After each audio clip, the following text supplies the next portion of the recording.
How you doing, YouTube? Matt Massa Beer Reviews back with a little international flavor up in this piece in the form of Duvel with brewery to IJ Brewing, one of my favorite breweries of all time. And this is their Van Duvel Hazy IPA, 6.66% alcohol by volume. It's a blonde beater, hazy IPA, and I believe that's all I'm going to get off this sucker. This comes courtesy of my boy Remy. Go check him out. Beer Geek Holland. He does awesome stuff over there in the Netherlands, and he sent this off with a bunch of other beers. And I'm drinking this probably super quick because it spent a month in transit, so it might not have held up all that well, but we'll see what's what. Now, Duvel purchased Brewery to IJ, I think it was 3 years ago? I could be wrong. 3 years ago, so it's basically doing a collab with themselves at this point, in a sense, because Duvel kind of leaves breweries alone for the most part. In the United States, they do, whether it be... I mean, Omegang's a little bit different because they bought them because they had to be bought, but then, you know, Firestone Walker, Boulevard, breweries like that, they essentially said, hey, keep doing what you're doing. You're good to go. I'm not sure what they did with the IJ here.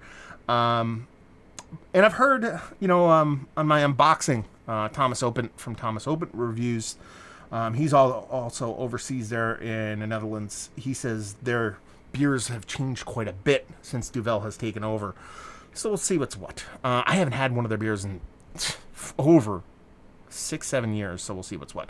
Label-wise, I really like it. Always dig the old school kind of Duvel-shaped bottles, and I mean, she looks like a soft little hazy IPA. It doesn't look like anything overly turbid, overly thick. It's this creamy, kind of crumbly head on it that's white as white could be, and a soft, vibrant haze on it. So she looks pretty. Let's see if you can get a nose. Yeah, that smells more like Duvel than anything I can remember. Very Belgian yeast driven, banana, bubblegum, all that stuff going on in there. A little bit, it's probably more of like a hoppy saison to me, a hoppy Belgian blonde to me, more than a hazy IPA.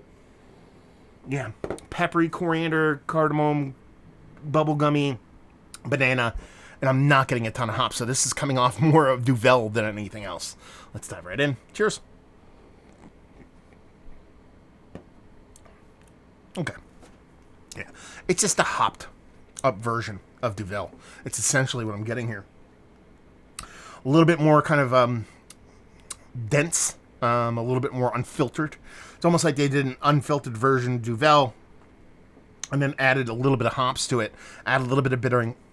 Again, this spent a month in transit, so I don't know how cooked this got. So these hops could have dropped off. This beer says best by January of 2021. I'm assuming that means it was bottled in January, which makes this beer already 7 months old. So 7 months old, 6%, and a month in transit. That could have done a lot to the beer. It didn't make it a negative thing. The beer is delicious. It's just not a hazy IPA, at least from Americanized hazy IPA standards. Tastes like your classic Belgian blonde Belgian table beer, unfiltered, with a little bit of extra hops. Done. Not a negative beer, but it's by no stretch of the imagination a hazy IPA, but they have it written on there, so that's what we're going to talk about. So yeah, that bubblegum, banana, a little bit of soft pepperiness, a little bit of spiciness, both from the hop and from the yeast profile.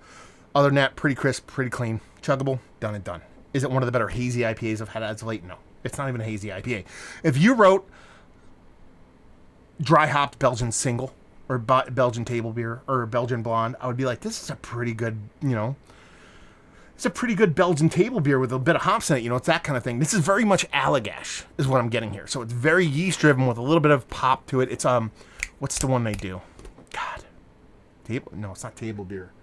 Oh, it's going to drive me insane. I love the beer too. Anyway, it's an Allagash beer, through and through. And that speaks volumes of how tasty it is. It's not a hazy IPA. Value availability, no idea. Remy, let me know what's what when it comes to this beer and how much you paid for it. And leave you with if you like what we like this beer. If you like Allagash, if you like the Belgian single table beers, those kind of beers, you want a little extra hop to it, this is going to do you proper. If you're looking for a legit hazy IPA, you're just not going to find it here. So there you go. Another review in the books. Hopefully you guys enjoyed it. Down there if you want to talk about it. Massive Beers. If you want to check me out doing the social media stuff, Pure Massive. You want to check me out doing the whole podcasting thing, and hopefully you guys enjoyed the review. Hopefully you're enjoying a little Duvel or IJ right now, and hopefully see you next time. Cheers.